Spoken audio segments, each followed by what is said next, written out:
আসসালামু আলাইকুম ভিউয়ার্স, আজকে আমরা নিসান এক্সটেল হাইব্রিড গাড়ির কিছু কমন প্রবলেম নিয়ে আলোচনা করব। তো দেখতেছেন আমাদের সামনে একটা এক্সটেল গাড়ি। এটা কাস্টমারের বাসায় আসছি বসুন্ধরায়, ওনার বাসা বসুন্ধরায়। তো আমরা এখানে আসছি, গাড়ি চেক করলাম। চেক করার পরে আমরা কিছু সমস্যা পাইছি। তো এই পাশাপাশি উনি কয়েকজন টেকনিশিয়ান দেখাইছে, যারা ওনাদেরকে 100% রিপোর্ট দিতে পারে নাই। তো আহ, আমাদেরকে ফোন দিছে অনলাইন থেকে, নাম্বার নেওয়ার পরে ফোন দিল, আমরা কথা বললাম। কথা বলার পরে আমরা ওনার বাসায় আসছি। আসার পরে আমরা গাড়ি চেক করলাম। আমরা এসে পারলাম কি অক্সিলারি ব্যাটারি, যেটা ব্যাটারিটা বসে গেছে। তো আমরা ব্যাটারি চার্জ দেওয়ার জন্য চার্জার মেশিন নিয়ে আসছি। নিয়ে আসার পরে তো আমরা এখন ব্যাটারি চার্জ দিয়েছি। চার্জ দিয়ে আমরা স্টার্ট করছি। স্টার্ট হয়ে 2 থেকে 3 সেকেন্ড পর গাড়িটা বন্ধ হয়ে যায়। 2 থেকে 3 সেকেন্ড পর বন্ধ হয়ে যায়। আর ড্যাশবোর্ড মিটারে লেখা ওঠে HB system warm up, HB system warm up. তো আপনাদেরকে আমরা সরাসরি দেখাই আমরা কিভাবে লেখাটা আসে আর কিভাবে বন্ধ হয়ে যায়। আসুন, ক্যামেরাটা নিয়ে আসুন। তো ভিউয়ার্স, দেখুন আমরা ভিতরে যাচ্ছি। গাড়ির ভিতরে, এটা কিন্তু আপডেট মডেলের গাড়ি, দেখতেছেন। স্টিয়ারিং হুইল কিন্তু এই যে সাদা। তো গাড়িটা আমরা এখন পাওয়ার অন করলাম। ড্যাশবোর্ড মিটারে পাওয়ার আসছে। তো আমরা এখন স্টার্ট করবো। দেখুন গাড়ি স্টার্ট হয়েছে। স্টার্ট হওয়ার পরে এখানে এইচবি সিস্টেম ওয়ার্ম আপ আছে। আমরা এটাকে এখন ইংলিশ করবো। স্টিয়ারিং হার্ড হয়ে গেছে, স্টিয়ারিংটা ঘুরানো যাচ্ছে না, অনেক হার্ড। আর গিয়ার লিভারটা কাজ করতেছে না, গিয়ার লিভারটা কাজ করতেছে না। এটা যখনই আমি স্টার্ট করা অবস্থায় করি, তাহলে গিয়ার লিভার আমার কাজ করতেছে না, যেমন আমার স্টার্ট বন্ধ হয়ে গেছে। এই যে দেখুন, আমি এটা ইংলিশ করে তারপর আপনাদেরকে সবকিছু দেখাচ্ছি।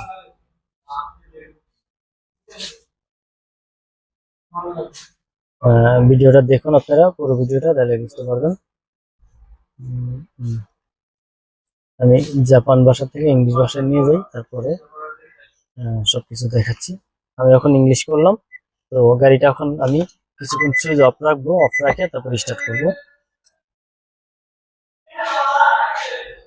দেখুন গাড়িটা এখন আমি স্টার্ট করব। গাড়ি স্টার্ট হয়েছে। এই যে এখানে বাতি লাফাইতেছে, দেখতেছেন, এই যে সবুজ কালার বাতি। আর HB system warm up, please wait park in park, মানে পার্কিং করে রাখতে বলছে। আমার স্টিয়ারিং হার্ড, আর গিয়ার লিভারটা আমি ব্রেক করা দিলে এটা কাজ করবে, এটা কাজ করতেছে না। গাড়ি আবার বন্ধ হয়ে গেছে, দেখতেছেন। এই যে কয়েক সেকেন্ডের মধ্যে গাড়ি আবার বন্ধ হয়ে গেছে। আরেকবার আপনাদেরকে দেখাচ্ছি। দেখুন আমি স্টার্ট করলাম, স্টার্ট হয়েছে। আর এখানে বাতি লাফাচ্ছে, দেখতেছেন, এই যে একটা বাতি লাফাচ্ছে।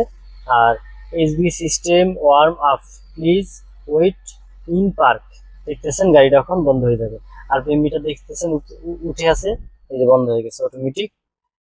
তো ভিউয়ার্স, যদি আপনাদের এই ধরনের প্রবলেম হয়, আপনারা চাইলে আমাদের সাথে যোগাযোগ করতে পারেন। এই গাড়িটা আমরা ব্যাটারি চার্জ করে আমরা রোগটা ফাইন্ড আউট করছি, কারণ ওনার গাড়িতে অক্সিলারি ব্যাটারি বসে গেছে। তো গাড়ির পিছনে যাই আপনাদেরকে দেখাই। এখানে অক্সিলারি ব্যাটারি এটা এটা বসে গেছে। তো আমরা চার্জার নিয়ে আসছি, নিয়ে এসে আমরা এটা চার্জ দিছি, দিয়ে আমরা রোগটা ফাইন্ড আউট করলাম। তো আজকের ভিডিওটা এই পর্যন্তই। যদি আপনাদের প্রয়োজন হয়, অবশ্যই আমাদের সাথে যোগাযোগ করবেন। যদি এই ধরনের প্রবলেম হয়, এইচবি সিস্টেম ওয়ার্ম আপ লেখা উঠে ড্যাশবোর্ড মিটারে, তাহলে আপনারা চাইলে আমাদের সাথে যোগাযোগ করতে পারেন।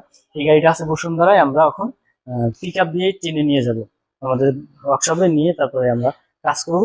আমাদের ওয়ার্কশপে আরো 2-3টা গাড়ি আছে এক্সটেল, সবগুলারই গিয়ার বক্সের কাজ চলতেছে। আমরা আরেকটা ভিডিওতে আপনাদেরকে ইনশাল্লাহ দিব। তো ভিউয়ার্স, আজকের ভিডিওটা এই পর্যন্তই। যদি যাদের এক্সটাইলের এই ধরনের প্রবলেম হয়, আপনারা আমাদের সাথে যোগাযোগ করবেন। আমরা খুব অল্প খরচে এবং কি গ্যারান্টি দিয়ে দেব, দিয়ে কাজ করব। ভালো থাকবেন। ভিডিওটি ভালো লাগলে কমেন্ট করে জানাবেন, শেয়ার করে দিবেন। আর অবশ্যই চ্যানেলটি সাবস্ক্রাইব করবেন, তাহলে নতুন নতুন ভিডিও পাবেন। আসসালামু আলাইকুম।